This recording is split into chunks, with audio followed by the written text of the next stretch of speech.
सम्राट् अशोकः। पितुः वचनानुसारम् अशोकः उज्जयिनीं प्रति गतवान्। मार्गे सः विदिशानगर्याः पर्वतस्य उपत्यकायां वासं कृतवान्। तत्र शाक्यकन्यायाः विदिशायाः परिचयः अभवत् तस्य। सुषेणेन प्रेषिते नर्तक्यौ विदिशायाः साहाय्येन बद्धे। अशोकः विदिशां परिणेतुम् इष्टवान्। बौद्धभिक्षोः उपगुप्तस्य अनुमतिं प्राप्य विदिशा परिणयप्रस्तावम् अङ्गीकृतवती। ततः अशोक-विदिशयोः विवाहः सम्पन्नः। तदनन्तरं क्षिप्रानद्याः तीरे विराजमाना उज्जयिनी एका सुन्दरी नगरी। कृषिं कृत्वा वाणिज्योद्यमेन च तत्र जनाः सुखेन जीवन्ति स्म।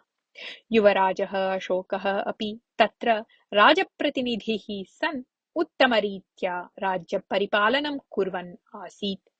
तस्य पत्नी विदिशा अपि स्वस्य दयागुणेन सर्वेषाम् आदरपात्रतां गता आसीत्। 5 वर्षेषु अतीतेषु तयोः दम्पत्योः एकः पुत्रः एका पुत्री च जातौ। पुत्रस्य महेन्द्रः इति, पुत्र्याः सङ्घमित्रा इति च नामकरणं कृतवन्तौ तौ। पुत्रौ अत्यन्तं प्रीत्या तौ पालयन्तौ आस्ताम्। उज्जयिन्याः परिस्थितेः विषयं पित्रे निवेदयितुम् अशोकः यशं विशेषप्रतिनिधित्वेन पाटलीपुत्रं प्रेषितवान्। आगतवन्तं यशं दृष्ट्वा महाराजः बिन्दुसारः कोपेन मम अनुमत्या विना अशोकः कथं कञ्चित् ऊढवान्। पितुः विषये आदरवतां व्यवहारः एतादृशः एव भवति किम् इति पृष्टवान्। महाप्रभो, क्षन्तव्यः अहम्। युवराजः अशोकः विदिशायाः वरणार्थं भवतः अनुमतिं सम्प्रार्थ्य विशेषदूतद्वारा पत्रं प्रेषितवान् आसीत्। तेन प्रथमं कृतं तदेव कार्यम् इति उक्तवान् यशः। किन्तु मया तादृशं पत्रं न प्राप्तवान् एव किल इति उक्तवान् बिन्दुसारः। भवान् तत् पत्रं न प्राप्तवान्? एतत् महते आश्चर्याय एव, यतः भवतः सम्मतेः पत्रं युवराजस्य समीपे अधुनापि अस्ति। अत्र कापि वञ्चना स्यात् इति विनयेन उक्तवान् यशः। राजा बिन्दुसारः मौनेन शिरः अवनमितवान्। तदा यशः महाराजं विदिशा कथम् अशोकं रक्षितवती, कथं तयोः परिचयः स्नेहः च अभवत्, विदिशा अधुना कथं तस्य अनुरूपा पत्नी सती व्यवहरन्ती अस्ति इत्यादिकं विस्तरेण उक्तवान्। महाराजः अपि सहनया सर्वं श्रुत्वा न ज्ञायते वस्तुस्थितिः का इति। मया अन्यथा एव चिन्तितम् आसीत्। भवान् तु अन्यत् निवेदयन् अस्ति इति यशम् उक्त्वा अधिकारिणम् आहूय यशस्य वासार्थं योग्यां व्यवस्थां करोतु इति आदिष्टवान्। तस्मिन् एव दिने सायंकाले महाराजः प्रधानमन्त्रिणं भल्लाटकम् आहूय, हे महामन्त्रिन्, अहं बहुभ्यः वर्षेभ्यः रोगपीडितः अस्मि। इतः परम् अहं बहूनि दिनानि न जीवामि इति भासते। मम मनः अपि बहु व्याकुलं भवत् अस्ति। तस्य कारणं किम् इति भवान् जानाति किम्? इति पृष्टवान्। प्रभो, यदि तावदपि अहं ज्ञातुं न शक्नुयां तर्हि भवतः सेवां कर्तुम् एव अनर्हः स्याम् इति उक्तवान् मन्त्री। राजा व्यथामिश्रिततया हसन्, हे मन्त्रिन्, चन्द्रगुप्तमौर्येण स्थापितस्य अस्य विशालस्य साम्राज्यस्य भविष्यं स्मरतः मम भयं दिने दिने वर्धते। मरणशय्यायां विद्यमानस्य महाराजस्य मम समीपे उत्तराधिकारी भवेत् खलु। अतः तक्षशिलातः सुषेणम् आनयतु इति उक्तवान्। महाराजः यथा आज्ञापयति तथा अहं करोमि तेन एव सः महाराजः इतोपि दीर्घकालं जीवतु इति देवं प्रार्थयामि अपि इति उक्तवान् मन्त्री। सुषेणस्य प्रत्यानयनं किमर्थम् इति तु भवान् जानाति एव।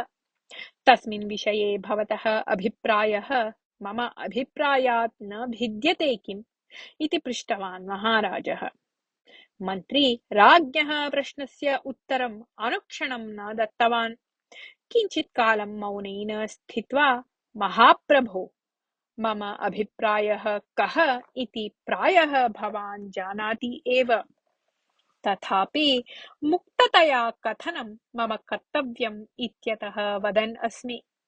सुषेणः एतस्य सिंहासनस्य उत्तराधिकारी भवितुं न अर्हति इति दृढस्वरेण उक्तवान्। भवान् यत् वदति तत् राज्यहितदृष्ट्या एव इति मम अस्ति एव दृढः विश्वासः। राज्यभारनिर्वहणे अल्पं सामर्थ्यं सुषेणस्य इति अहम् अपि जानामि। किन्तु ज्येष्ठपुत्रः सः एव इत्यतः सः एव सिंहासनारोहणं करोतु इति मम अपेक्षा। तस्य सामर्थ्यं वर्धताम् इति उद्देशेन एव मया सः तक्षशिलां प्रति प्रेषितः इति उक्तवान् राजा। किन्तु महाराज, तक्षशिलां प्रति सुषेणस्य गमनेन दुरदृष्टवशात् लाभस्य न, अपि तु हानेः एव वर्धनं जातं दृश्यते। सुषेणः विद्रोहिणां दमनम् अकृत्वा तेषां स्वामिने उत्कोचं दत्त्वा तं वशीकृतवान् अस्ति। ते विद्रोहिणः अधुना पूर्वापेक्षया अधिकतया एव प्रजाः पीडयन्तः सन्ति। एवं युवराजः एव शत्रूणां साहाय्यम् आचरन् अस्ति इति कारणेन ते प्रबलाः भवन्तः सन्ति। यदा कदापि प्रजाः राजविरोधं कुर्युः इति गुप्तचराः वार्ताम् आनीतवन्तः सन्ति। युवराजः तु सर्वदा विलासजीवने रतः अस्ति इति कारणेन शासनं तु पूर्णतया स्थगितम् इव एव अस्ति इति उक्तवान् मन्त्री किञ्चित् कोपेन एव। एषा वार्ता मम श्रुतिपथम् अपि आगता अस्ति, किन्तु तस्याम् अधिकतया उत्प्रेक्ष्या अस्ति इति अहं भावयामि इति उक्तवान् राजा दीर्घं निश्वसन्। तस्यां कापि उत्प्रेक्षा नास्ति महाराज, सर्वं यथार्थम् अस्ति इति उक्तवान् मन्त्री।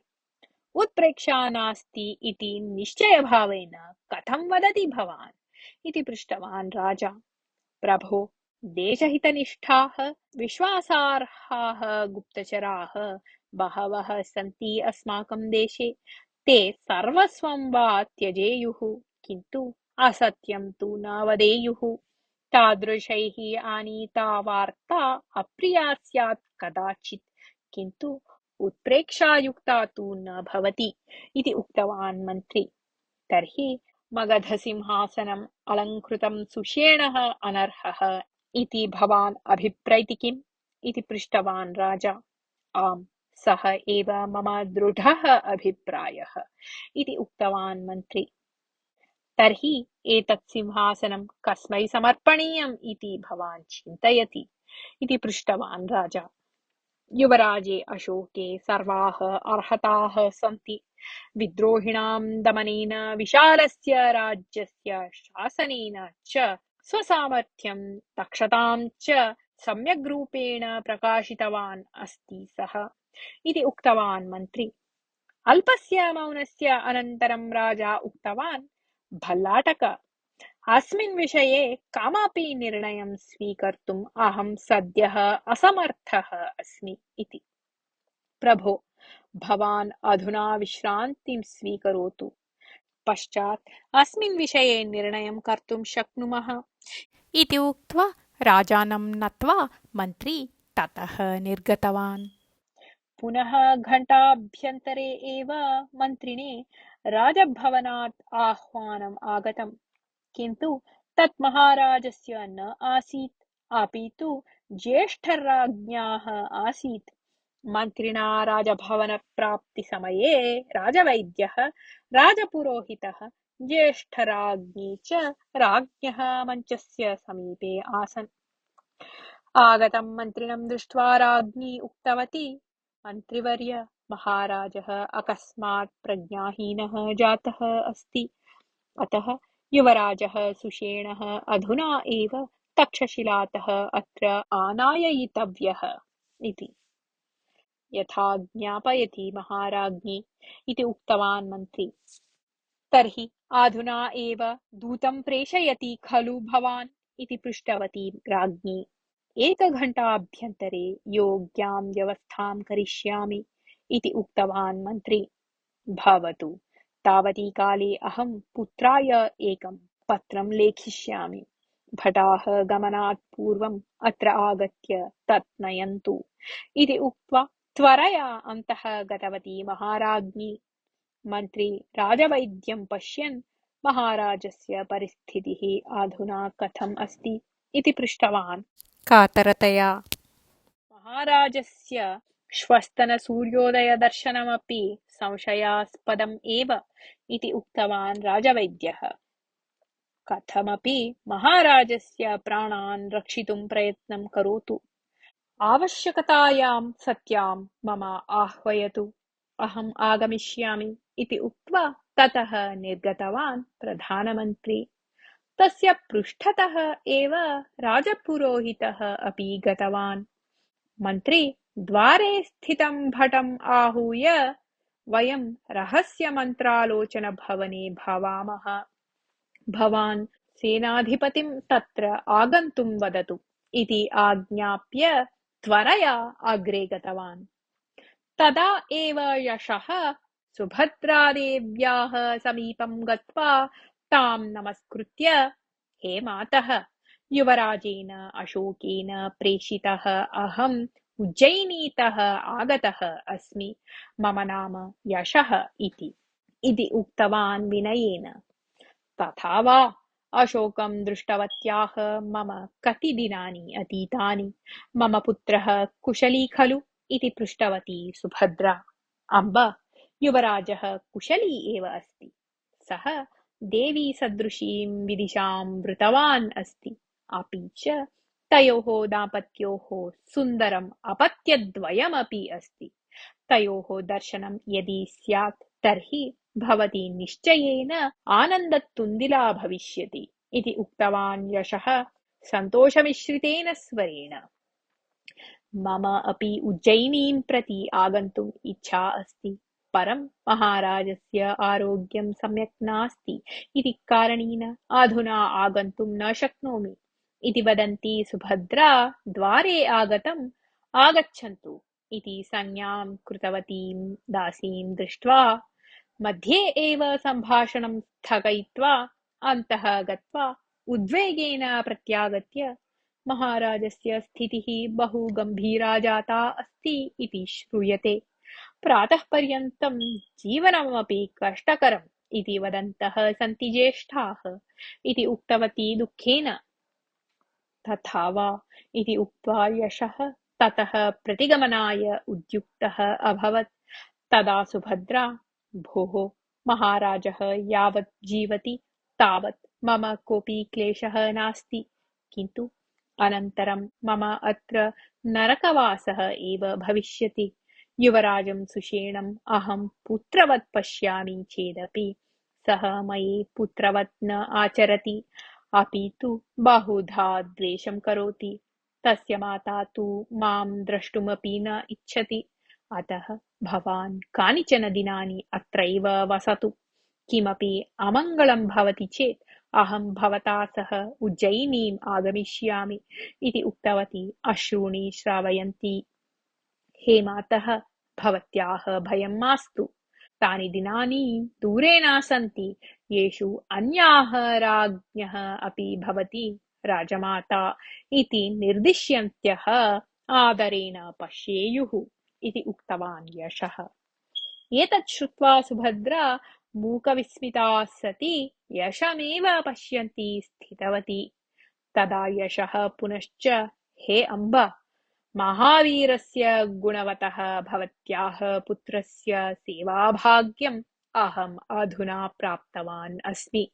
अस्य साम्राज्यस्य भविष्यं केषुचित् एव दिनेषु निर्णीतं भविष्यति।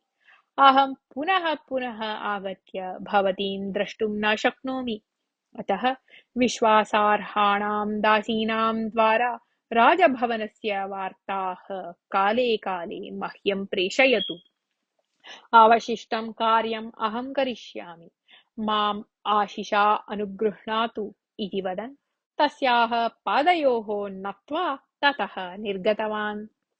मन्त्रिणं द्रष्टुं रहस्यमन्त्रालोचनमन्दिरम् आगतः सेनाधिपतिः सुषेणस्य सिंहासनारोहणं वैयक्तिकतया अहं न अङ्गीकरोमि।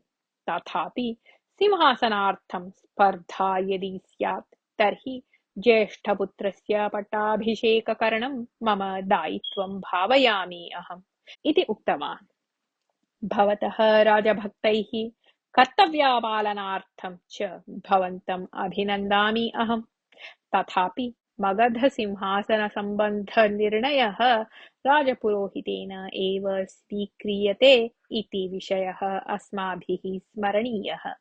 मौर्यसाम्राज्यस्य स्थापनस्य कारणीभूतः आचार्यचाणक्यः एव प्रथमः पुरोहितः, पश्चात् एव मन्त्री इति अस्माभिः न विस्मरणीयम् इति उक्तवान् मन्त्री।